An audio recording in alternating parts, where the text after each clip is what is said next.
Assalamualaikum warahmatullahi wabarakatuh. Oke guys, masih membahas tentang kasus Vina. Mari kita kawal terus kasus ini sampai ketemu titik terangnya. Jangan sampai kasus ini itu selesai dengan keadaan yang mengecewakan. Apalagi jangan sampai kasus ini itu selesai dengan keadaan yang tidak memuaskan dan memakan korban guys. Itu sangat disayangkan sekali.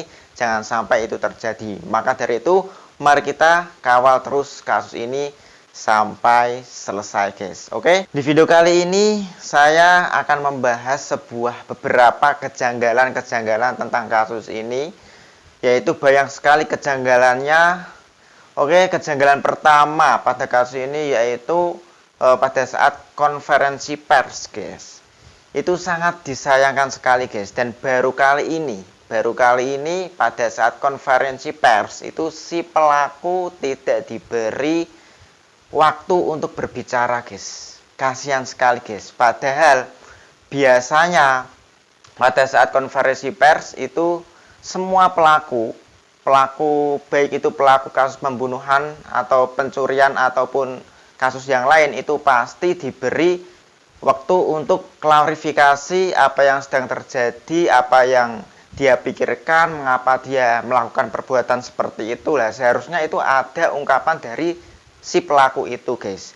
Tapi di sini baru kali ini si pelaku tidak diberi waktu untuk berbicara, dan si pelaku di sini itu malah dibungkam guys pada saat si pelaku mau berbicara guys. Nah ini menjadi pertanyaan publik, kenapa ini bisa terjadi, dan baru kali ini si pelaku tidak diberi kesempatan untuk berbicara, tidak diberi kesempatan untuk mengungkapkan apa yang telah terjadi dan apa yang ia lakukan, mengapa dia bisa berpikiran untuk melakukan hal tersebut guys. Tetapi di sini malah si pelaku itu berbicara sendiri dan malah membantah apa yang telah diucapkan oleh polisinya guys. Akhirnya polisi yang di belakang ingin membungkam si pelaku ini guys. Kenapa? Saya tidak pernah melakukan itu, Pak. Saya tidak pernah melakukan itu. Saya tidak pernah melakukan itu, Pak. Saya bukan otak. Saya bukan otak pembunuhan. Agar terpilih. Saya rela mati.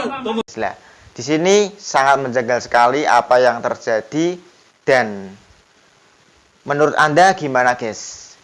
Apakah dia pelaku sebenarnya atau bukan guys? Oke? Kasihan sekali jikalau memang si Peggy Setiawan yang tersangka ini atau tertangkap ini bukan pelakunya, itu sangat kasihan sekali. Tetapi kalau memang si Peggy Setiawan ini pelakunya, tolong semoga saja di sini cepat terungkap guys, dan ada bukti-bukti yang kuat untuk meyakinkan kalau si Peggy ini adalah pelakunya guys. Oke guys, sekarang kita menuju kejanggalan yang kedua guys. Kejanggalan yang kedua itu di tahun 2016. Mengapa polisi itu tidak mengetes DNA pada waktu bahwasanya di dalam alat kelamin korban itu ada spermanya guys. Kenapa tidak dites itu sperma siapa guys? Karena di situ bisa membuktikan bahwa siapa sih pelaku yang sebenarnya, pelaku yang benar-benar dia melakukan hal tersebut guys. Kalau sudah diketahui oh ternyata ini spermanya si A, lah maka si A tersebut kita interogasi, kalau tidak mengaku kita baru digitukan guys.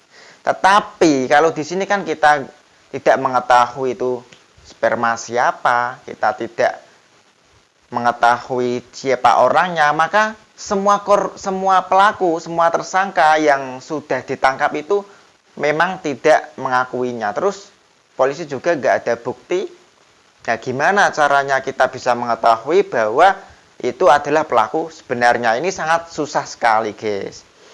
Terus kejanggalan yang kedua, mengapa polisi pada saat waktu kejadian 2016 itu tidak membuka CCTV yang berada di jalan-jalan guys? Padahal pada saat waktu itu banyak sekali CCTV yang berada di jalan-jalan tersebut guys, biar untuk bukti menguatkan bahwa kejadian tersebut bukan kejadian kecelakaan tunggal, tetapi melainkan kejadian tersebut adalah kejadian pembunuhan berencana, guys. Oke guys, lanjut untuk kejanggalan yang ketiga, guys. Kejanggalan yang ketiga ini di sini ada dua saksi, guys, baik itu dari saksi si korban atau saksi si pelaku, guys. Nah, ini dua saksi ini mengungkapkan hal yang berbeda tapi orangnya itu sama, guys.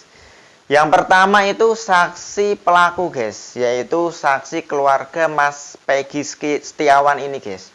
Nah, di sini dia mengatakan bahwasanya Mas Peggy Setiawan itu pada saat waktu kejadian masih berada di Bandung, guys, atau dia tidak ada di desanya, yaitu di Cirebon, guys.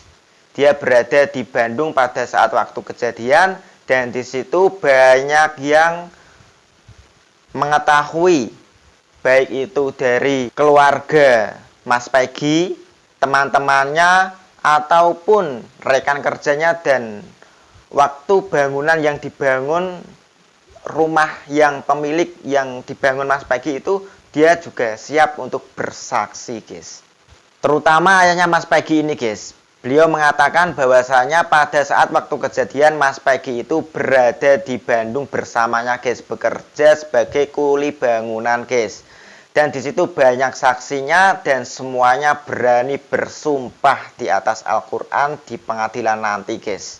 Bukan Peggy, tapi Egy. Iya, kenapa siasatannya ke Peggy? Kenapa yang ditangkap jadi Peggy ya? Iya, saya tanya tuh Pak. Gitu. Bapak yakin anak Bapak tidak bersalah? Yakin Pak. Sekali lagi nih Pak, yakin nggak? Yakin. Berani sumpah Quran 7? Berani Pak, saya berani sampai sekarang. Berani bersaksi di pengadilan berani, dengan sumpah? Pak. Berani Pak. Dengan sumpah. konsekuensi Berani. Kalau sumpahnya palsu dihukum? Berani Pak. Oke, di sini sangat bertentangan sekali dengan saksinya korban, yaitu Mas Aep, guys. Mas Aep ini sangat yakin sekali jikalau pada waktu kejadian Mas Peggy itu berada di Cirebon, alias di daerah kejadian tersebut, guys. Dan si Aep itu mengenal sekali wajah Mas Peggy, dia sering nongkrong bersama teman-temannya di kerjaannya, guys. Lah, di sini nanti siapa yang paling kuat dari kedua saksi tersebut, guys. Nah, di sini nanti akan terungkap siapa yang berbohong dan siapa yang mengungkapkan dengan sangat jujur, guys. Oke? Waktu ketangkep itu, oh ini yang namanya Peggy gitu. Ya saya tahu benar gitu. Yakin ya? Aep yakin ya? Yakin saya. Siap nanti disumpah di atas Quran, Bro. Siap saya. Dan siapakah si Aep tersebut? Nah, di sini banyak sekali netizen yang mengatakan kalau si Aep itu, apa jangan-jangan si Aep ini adalah pelakunya, apa jangan-jangan si Aep ini sudah dibayar sama pelaku utamanya. Pokoknya banyak netizen yang menganggap negatif sama si Aep ini karena pada saat waktu si Aep diinterogasi, ditanya-tanya, si Aep itu selalu menggunakan masker dan menutupi wajahnya. Nggak tahu itu karena malu di depan kamera atau gimana, atau menyembunyikan sesuatu. Kita tidak tahu, nanti kita lihat saja kebenarannya, guys. Oke guys, sekarang kita bahas kejanggalan yang keempat. Mengapa kasus ini sudah sangat lama sekali dan pernah tenggelam ditelan massa, sekarang naik lagi dikarenakan dibuatkan film, guys. Mengapa setelah kasus ini naik baru 20 hari atau berapa hari pelakunya mudah ditangkap, guys. Dan ini menjadi pertanyaan publik, mengapa pelaku yang ditangkap ini itu mudah sekali pada saat waktu viral di tahun 2024 ini, dan mengapa pada waktu 2016 pelaku ini susah ditangkap. Nah, ini pertanyaannya, apakah pada waktu tahun-tahun yang berlalu memang kasus ini sengaja ditenggelamkan atau memang pelakunya susah untuk ditangkap, guys. Oke, dan kejanggalan di sini, guys, kejanggalannya Banyak yang mengatakan bahwasanya si tersangka yang sekarang sudah tertangkap ini dulu di tahun 2016 dia pernah ditangkap polisi, guys, tetapi karena dia tidak bersalah dia dilepaskan lagi, guys. Dan di situ polisi membawa 2 barang bukti, yaitu berupa motornya Mas Peggy itu ditahan polisi sampai sekarang, guys. Dan pertanyaannya, mengapa pada waktu yang dulu 2016 si Peggy itu tidak langsung ditangani? Mengapa baru sekarang polisi menangani Mas Peggy ini dengan sangat serius sekali, guys? Ada apa sebenarnya? Dan ini yang menjadi pertanyaannya lagi, guys. Mengapa seorang kuli, kalau memang benar Mas Peggy Setiawan ini pelakunya, mengapa seorang kuli itu baru 8 tahun itu baru ketangkap, guys? Mengapa seorang kuli itu ketangkapnya susah, guys? Yang melebihi dari kriminal-kriminal atasan, guys, yang berpangkat. Mengapa orang yang tidak punya itu sangat susah sekali ditangkap? Ini menjadi pertanyaan para netizen, guys. Dan di sini kuasa hukum Vina atau pengacara hukum korban di sini juga sangat bingung sekali. Mengapa sih seorang kuli kok menangkapnya itu sangat lama sekali, membutuhkan waktu hingga 8 tahun baru ketangkep, guys? Dan mengapa nggak dari dulu, kalau memang benar-benar si Peggy ini pelakunya, mengapa nggak ditangani dari dulu di tahun 2016, guys? Nah, ini menjadi pertanyaan kita, guys. Peggy ini adalah pelakunya dan profesinya adalah seorang kuli bangunan, berarti selama ini Polri tidak bekerja dengan baik atau dengan sengaja menganggap sudah 8 orang yang terlihat bodoh akhirnya kita sendiri, kan? Iya. Masa perkara kuli bangunan 8 tahun nggak ketangkep? Dan di sini masih 50-50 ya, guys ya, 50-50. Apakah Mas Peggy ini benar-benar pelaku utamanya, orang yang melakukan hal sekecil itu, atau kenyataannya Mas Peggy ini itu orang yang tidak melakukannya alias salah tangkap, guys? Semoga kasus ini cepat terungkap. Apakah Mas Peggy ini bersalah ataupun tidak, guys? Oke, guys, sekarang lanjut kejanggalan yang kelima, guys, yaitu polisi menghilangkan 2 nama DPO, guys. Mengapa di sini kedua nama DPO ini dihilangkan pada saat si pelaku utama itu tertangkap, guys? Nah, ini pertanyaannya, mengapa 2 nama DPO ini kalau memang dengan alasan fiktif, mengapa 2 nama DPO ini tidak dihilangkan dari dulu-dulu? Mengapa baru sekarang ketika pelaku utamanya atau Mas Peggy yang tersangka ini, mengapa baru dihilangkan 2 nama tersebut, guys? Dan ini menjadi pertanyaan para netizen. Padahal kedua nama DPO atau 3 nama DPO tersebut sudah masuk pada BAP, guys. Nah, ini sangat menjanggal sekali, guys. Oke, dan untuk kejanggalan yang terakhir di sini baru-baru kali ini ternyata si Linda sudah terungkap dan dia kesurupan Vina lagi, guys. Dan di situ di dalam kesurupannya di situ Vina mengatakan bahwasanya ini ada sangkut pautnya dengan nama orang yang bernama Mel ini, guys. Dan Vina mengenali bahwa si Mel ini ternyata juga pelakunya, guys, karena Vina itu mengenali suaranya, guys. Oh, yang jejak backpacker itu ya? Yang sini suaranya jejak backpacker Mel itu. Namanya bukan Mel. Ya, namanya? Nggak tahu, tapi itu bilang kan yang kenal.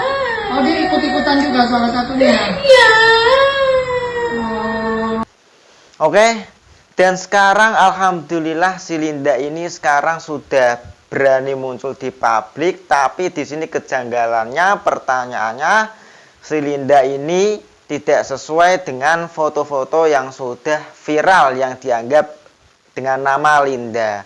Karena foto yang viral dan dianggap dengan nama Linda itu Lindanya bertato, guys. Tapi Linda yang sudah berani keluar di publik ini berani menampilkan wajahnya tetapi masih membawa masker, dia tidak bertato guys. Dan ini apakah memang si Linda ini benar-benar orang asli Lindanya atau yang lain, atau memang ternyata yang salah itu adalah netizen yang dianggap Linda ternyata bukan Linda, ternyata Linda yang sebenarnya adalah Linda yang tidak bertato. Ini yang benar yang mana guys? Oke. Terima kasih, mungkin pembahasan cukup sampai di sini saja. Mari di sini kita kawal terus kasus ini. Semoga kasus ini cepat mendapatkan titik terangnya dan selesai dengan cara yang memuaskan, tidak memakan korban sama sekali guys. Oke. Terima kasih, cukup sampai di sini saja. Jangan lupa yang belum subscribe, klik tombol subscribe-nya, tombol like-nya, dan jangan lupa komen kolom komentar ya guys ya. Oke, terima kasih, thank you for watching, bye bye.